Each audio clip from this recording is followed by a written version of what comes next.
نبی پاک صلی اللہ تعالیٰ علیہ وسلم نے جو ہمیں تعلیمات ارشاد فرمائیں تو وہ تعلیمات یہ ہیں کہ تم نے ہر حال میں اپنے آپ کو اپنے رب کریم کے سپرد کرنا ہے۔ فرمایا قل ان صلاتی و نسکی و محیای و مماتی للہ رب العالمین۔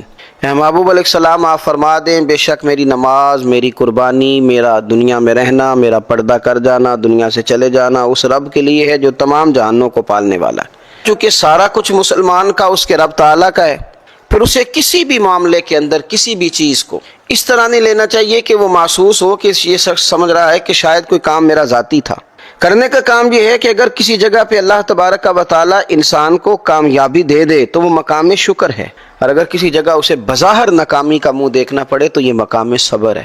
اور میرے نبی پاک صلی اللہ تعالیٰ علیہ وسلم نے فرمایا میرے مومن کا معاملہ بڑا عجیب ہے، اللہ اسے نعمت دے تو یہ شکر کر کے اجر پا لیتا ہے، اور اگر اللہ تبارک و تعالیٰ اس پر کوئی آزمائش ڈالے تو یہ صبر کر کے اجر پا لیتا ہے۔ اپنے تمام معاملات کو اپنے اللہ تبارک و تعالیٰ کی جانب رکھا جائے۔ اگر اللہ تعالیٰ صحت دے، عافیت دے، تندرستی دے تو یہ اس کا کرم ہے۔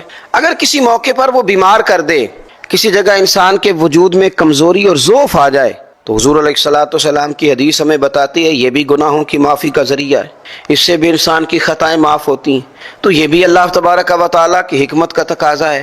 اب اگر انسان کے پاس صحت ہو، تندرستی ہو تو پھر وہ اکڑ کر بات کرے، کبھی بیمار ہو جائے تو پھر اس کی زبان پہ شکوے آئیں، تو اس کا مطلب یہ ہے کہ اس نے اس معاملے میں بھی اپنے آپ پر چیزیں طاری کر لیں، اپنے آپ کو اپنے اللہ کے سپرد نہیں کیا۔ اگر وہ رب کریم کے سپرد کر دے گا تو بہار ہو یا خزاں اس کی زبان پہ لا الہ الا اللہ ہی جاری رہے گا، زندگی کی مشکلات آسان ہوتی دکھائی دیں گی، سفر کو وہ صعوبتوں والا نہیں آسانیوں والا محسوس کرے گا۔ حضرت سیدنا ایوب علیہ نبینا علیہ الصلوۃ والسلام علیل ہو گئے، آپ کی اہلیہ نے آپ کی خدمت میں عرض کی حضور آپ اللہ کے نبی ہیں، پیغمبر ہیں، 16 سال سے آپ بیمار ہیں، اللہ کی حضور دعا کریں وہ آپ کو شفا دے۔ بڑی ہی خوبصورت بات ارشاد فرمائی۔ اللہ کے انبیاء ہر وقت اپنے آپ کو سپرد کیا ہوا نا اللہ تعالیٰ کے، سوچوں کا مرکز ہی اللہ کی ذات ہے، اس کی رضا پر ہی ہر وقت توجہ مرکوز رہتی ہے، وہ کس طرح راضی ہوگا، کس طرح کرم فرمائے گا، یہی ہر وقت ذہن کے اندر بات رہتی ہے۔ حضرت ایوب علیہ نبینا علیہ الصلوۃ والسلام ارشاد فرمانے لگے او بھلی مانس یہ بتا صحت کتنی دیر رہی؟ کہا 60 سال۔ فرمایا بیماری کو کتنے دیر ہو گئی؟ کہا 16 سال۔ فرمانے لگے ذرا بیماری کو بھی 60 ہو لینے دے پھر دعا کر لوں۔ یہ کیا بات ہوئی کہ اتنا عرصہ اللہ نے شفا دی اور ابھی چند سال گزرے ہیں تو میں اضطراب کا شکار ہو جاؤں، میں کوئی ایسی بات کروں جس سے کوئی محسوس کرے کہ شکوے کا پہلو ہے؟ اللہ کے پیغمبر تربیت فرما رہے ہیں، جب آپ کی زبان نے اطہر سے یہ جملے نکلے تو اللہ نے شفا عطا فرما دی۔ گھر میں بیٹھے بیٹھے ایک دن خاتون نے عرض کی حضور اللہ تعالیٰ نے بیماری دی پھر شفا بھی دی، تو کون سے دن اچھے تھے؟ تو یہ اللہ کے نبیوں کی شان ہے۔ فرمانے لگے دن سارے ہی اللہ کے اور سارے ہی بھلے تھے، لیکن اگر مجھ سے پوچھو تو بیماری کے ایام کا کیا کہنا، کمزوری کے ایام کا کیا کہنا، ان دنوں کا کیا کہنا جن دنوں میں تکلیف میں تھا۔ حضور تکلیف کے دنوں کی تعریف کر رہے ہیں؟ تو فرمانے لگے ہاں جب میں بیمار تھا تو میرا رب 24 گھنٹے میں ایک دفعہ میرا حال پوچھا کرتا، تو 12 گھنٹے تو اس لطف میں گزر جاتے تھے کہ رب نے حال پوچھا ہے، اور اگلے 12 گھنٹے میں پھر انتظار کرتا تھا کہ میرا رب دوبارہ میرا حال کا پوچھے گا۔ تو ہر موقع پر مسلمان کا، اہل ایمان کا یہ طریقہ رہا کہ انہوں نے لا الہ الا اللہ، لا الہ الا اللہ کا ساتھ نہیں چھوڑا، اپنے آپ کو اپنے رب کے سپرد کے حالات کسی طرح کے بھی ہوں، انہوں نے اپنی توجہات کا مرکز اپنے رب تعالیٰ کی منشا کو، اس کی رضا کو رکھا۔ آپ دیکھیے رسول پاک صلی اللہ تعالیٰ علیہ وآلہ وسلم طائف تشریف لے گئے، اہل طائف نے حضور علیہ الصلوۃ والسلام کو پتھر مارے، بڑی تکلیف دی، ذہنی طور پر بڑا ستایا، بڑا پریشان کیا، وجود اطہر لہو لوہان ہو گیا۔ حضور واپس تشریف لائے، ایک جگہ تشریف فرما ہوئے، ہاتھ اٹھائے، دعائیں مانگی، درد کے ساتھ، درد و سوز کے ساتھ دعا مانگی، لیکن اس دعا کے اندر بھی ان لوگوں کی ہدایت ہی اللہ سے طلب کی، اللہ کی بارگاہ سے ان کے لیے ہدایت کا نور ہی حضور نے مانگا، دعائیں مانگی نبی پاک صلی اللہ علیہ وسلم۔ کوئی ایک شکوہ، کوئی ایک بات، کوئی ایک جملہ حضور کی زبان اطہر پر ایسا جاری نہیں ہوا جو اللہ کی رضا کے منافی ہو۔ یہ ہماری تعلیم کے لیے حضور کی زبان سے تو ادا ہوتا ہی نہیں۔ اس موقع پر جب انہوں نے جبر کی، استبداد کی، ظلم کی، زیادتی کی حد کر دی، وہاں بھی توجہ اللہ کی جانب، وہاں بھی حضور دعائیں مانگ رہے ہیں۔ اور جب فتح مکہ کا موقع آیا، 10,000 کا لشکر جرار، اور ان میں ایک ایک شخص وہ جو حضور کے ابرو کے اشارے پر جان دینے کو تیار ہے۔ حضور اس عظیم الشان وفادار جاں باز لشکر کو لے کر مکہ مکرمہ میں اس شان سے داخل ہوئے کہ ورأیت الناس یدخلون فی دین اللہ افواجا، لیکن صحابہ فرماتے ہیں کہ سیاہ رنگ کا امامہ حضور نے باندھا ہوا تھا، اور جب حضور گھوڑے پر یا اونٹ پر تشریف فرما تھے تو آج حضور فاتح بن کے داخل ہو رہے ہیں نا، اور ان لوگوں پر فاتح بن کے جا رہے ہیں جنہوں نے بڑا ستایا تھا، بڑی باتیں کی تھیں، لیکن فرماتے ہیں حضور کے جانے کا اور داخل ہونے کا انداز یہ تھا کہ شانوں والے، عزتوں والے، عظمتوں والے رسول کی، رسولوں کے رسول کی، نبیوں کے امام کی گردن مبارک جھکی ہوئی تھی، اور اتنی جھکی ہوئی تھی کہ اونٹ کی گردن کے ساتھ جا کے حضور کا سر نور لگتا تھا۔ حضور نے مقدس گردن کو جھکا کے اپنے رب کی بارگاہ میں اپنے سر نیاز کو جھکا کے اس فتح کو قبول کیا، امت کو بتایا کہ اگر کبھی وہ تکلیف دے تو یہ اس کی حکمت کے تقاضے ہیں، اور اگر کبھی وہ اپنے فضل سے فتح یاب کرے تو یہ اس کے کرم کے فیصلے ہیں۔ مومن کی شان کیا ہے؟ ان صلاتی و نسکی و محیای و مماتی للہ رب العالمین۔ یہ دائیں بائیں نہیں بھٹکے گا، یہ ادھر ادھر نہیں جائے گا، بلکہ اپنی توجہات کا مرکز اپنے رب کریم کی ذات کو رکھے گا۔ پھر بہار ہو کہ خزاں لا الہ الا اللہ، ہر موقع پر اس کا ذہن اپنے رب کی جانب مائل رہے گا۔ اس لیے اپنی ساری توجہات کو اپنے مالک کی جانب مبذول کریں تاکہ ہماری زندگی آسان ہو، تاکہ ہمارا دل روحانیت اختیار کرے، تاکہ ہماری فکری اور ہماری ذہنی ساری صلاحیتیں ہمارے رب کریم کی بارگاہ کی جانب توجہ کریں۔ نبی پاک صلی اللہ تعالیٰ علیہ وآلہ وسلم نے کچھ بچا کے نہیں رکھا، بچاتے نہیں تھے حضور۔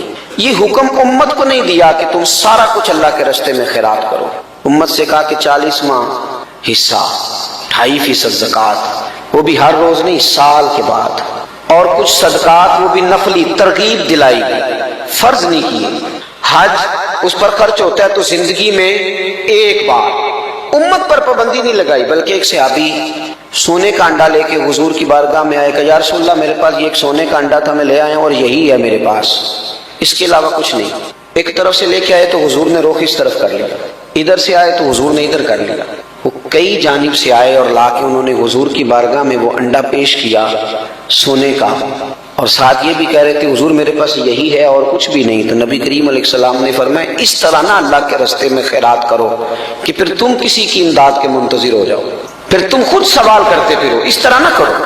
امت کو جو ترغیب دی وہ یہ دی کہ تم 40واں حصہ دو، اس طرح نہ خرچ کرو کہ تمہارے بچے کسی کے دستے نگر ہو جائے، لیکن خود رسول پاک صلی اللہ تعالیٰ علیہ وآلہ وسلم کا یہ انداز تھا۔ سیدنا بلال حبشی رضی اللہ تعالیٰ عنہ فرماتے ہیں کہ میں نے تو یہ انداز دیکھا کہ ظاہراً موجود نہیں ہوتا تھا نا، تو حضور قرضہ اٹھا کے، میں کیا کروں، ہم لوگوں نے اندر پیسے رکھ کے اپنوں کو ضرورتوں کے لیے تڑپنے کے لیے چھوڑ دیا ہے، تجوریوں میں مال بھر دیا ہے، اور ہمارے اپنے ہیں جو تڑپ رہے ہیں، جو پریشان ہیں۔ ہم ہیلے بہانے کر کے طرح طرح کی چیزیں خود اپنے ذہن میں سما کے ہم نے اپنوں سے چیزوں کو روک لیا ہے۔ بڑی چیزیں ایسی ہیں جو ہمارے پاس پڑی ہوئی ہیں، لیکن ہم ان کا اظہار تک کرنا پسند نہیں کرتے، تحدیث نعمت کے طور پر تذکرہ کرنا اگر قرضے چڑھ جائیں، کاروبار نہ چلے تو دنیا کو بتاتے ہیں، اور اگر بہت زیادہ اللہ تعالیٰ نے نواز دیا ہے اور ہماری ضروریات سے بہت بڑھ کے رب کریم نے ہمیں دیا ہے، اس کا تذکرہ کرنا ہم پسند ہی نہیں کرتے۔ سنن ابو داؤد شریف میں روایت موجود ہے، حضرت سیدنا بلال حبشی رضی اللہ تعالیٰ عنہ فرماتے ہیں کہ میں قرضہ لے کے آتا تھا، کسی مسلمان کو کپڑے کی ضرورت ہوتی تو میں وہ کپڑا اسے پہناتا حضور کی طرف سے، نبی پاک کے نام پہ قرضہ اٹھا کے، کھانے کی ضرورت ہوتی تو کھانا کھلاتا۔ کہتے ہیں کہ یہودی مجھے ایک دن ملا تو کہنے لگا بلال لوگوں سے جو قرض لیتے ہو تو میرے پاس پیسے پڑے رہتے ہیں، مجھ سے لے لیا کرو۔ کہتے ہیں میں اس سے ایک مقررہ وعدے کے مطابق قرض لینے لگا اور حضور کے مہمانوں پر خرچ کرنے لگا۔ پھر ایک دن وہ کچھ تاجروں کے ساتھ میرے پاس آیا اور کہنے لگا کہ تمہیں پتہ ہے نا تھوڑے دن رہ گئے ہیں وعدہ پورا کرنے میں، اگر تم نے قرض واپس نہ کیا تو میں تمہیں پھر سے لے جاؤں گا، غلام بناؤں گا اور بکریاں چرانے پہ لگا دوں گا۔ سیاستہ میں حدیث موجود ہے۔ فرماتے ہیں میں اپنے لیے تو لیتا ہی نہیں تھا، یہ تو میں نبی پاک صلی اللہ علیہ وسلم کے مہمانوں کے لیے لیتا تھا، حضور کے غلاموں پر خرچ کرتا تھا، نبی پاک کے نام پہ لیتا، حضور کی طرف سے ہی خرچ کرتا، قرضے چڑھ گئے۔ کہتے میں حضور کی بارگاہ میں آیا، میں نے کہا یا رسول اللہ صلی اللہ علیہ وسلم، آقا وہ مجھے لے جائے گا، اس نے بڑی سخت بات کی ہے، حضور اگر آپ اجازت دیں تو میں کسی مسلمان قبیلے میں چلا جاتا ہوں، جب پیسوں کا بندوبست ہو جائے گا تو میں واپس آ جاؤں گا۔ کہتے میں اپنے حجرے کی طرف، گھر کی طرف لوٹا، اپنی تلوار، اپنا سامان، ساری چیزیں میں نے ایک جگہ باندھ لی۔ خیال تھا کہ صبح صبح نکل جاؤں گا اور جب اہتمام ہوگا تو آ جاؤں گا۔ کہتے میں اٹھنے کو تیار ہی تھا کہ ایک شخص دوڑا ہوا آیا، کہنے لگے بلال جلدی آؤ، نبی کریم نے بلایا ہے۔ تے جے محبوب بلاوے ایک دم پھر اسی سر نو پیر بنائیے، او سر منگے تے سر دے دئیے تے کدے بھی دیر نہ لائیے۔ فرماتے ہیں کہ میں حضور کی بارگاہ میں گیا تو 4 اونٹ مال کے لدے ہوئے کھڑے تھے۔ حضور فرمانے لگے بلال مبارک ہو، رب نے تیرے لیے بندوبست کرا دیا ہے، اس کو لے جا اور مال کو بیچ کے نہ قرضے اتار دے۔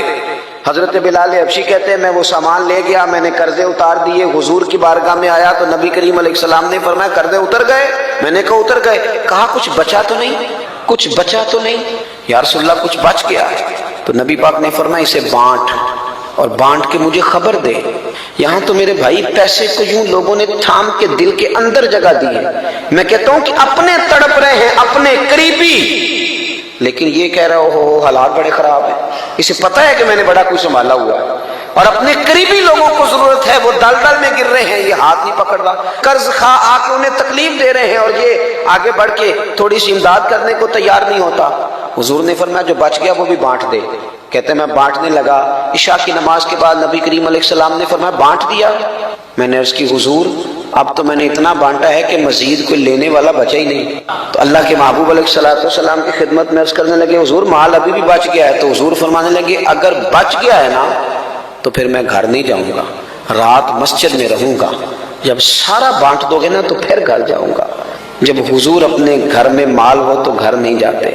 ہم نے کیوں سنبھال کے رکھا ہوا ہے مال؟ کیوں ہم سخاوت کو تیار نہیں ہوتے؟ یارو کیوں ہم لوگوں کی اشک شوئی نہیں کرتے؟